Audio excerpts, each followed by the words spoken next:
o walla fulɓe no Allah wallirimon ni o tinno o walla fulɓe fa hannde.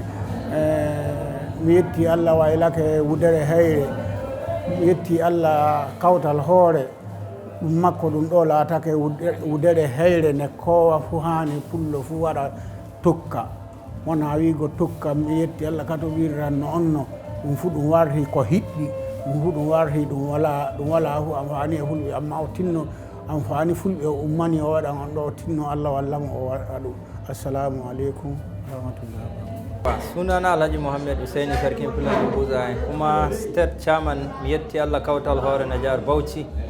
Kuma wannan taro da aka yi muna yi ma kowa fata Allah ya mayar da kowa gidan shi lafiya, sannan kuma Allah ya sake tara mu iri wannan taro mai albarka iri wannan. Kuma ina ta kira mutane a dinga wayar ma da makai makiyaya su koma kan ilimi na zamani, saboda ba abin da zai tafi kaman ilimin zamani.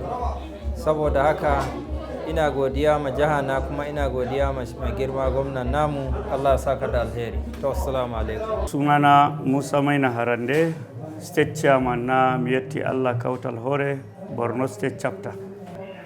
Daga baya kuma muna wa national president namu godiya da ya tara jama'a, ya haɗa kan jama'a, ya yi mana bayani yadda za mu zauna da mutane lafiya mu makiyaya, kuma mu haɗa kanmu da gwamnati, mu ba wa gwamnati goyon baya.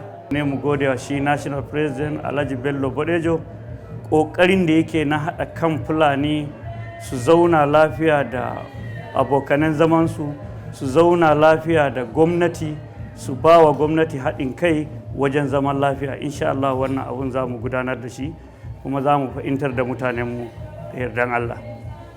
Ok, auzu billahi minash shaitanir rajim, bismillahir rahmanir rahim. Sunana Ardo Cindo Abubakar, chairman na Miyatti Allah Kautal Hore Socio-Cultural Association of Nigeria Gombe State Chapter.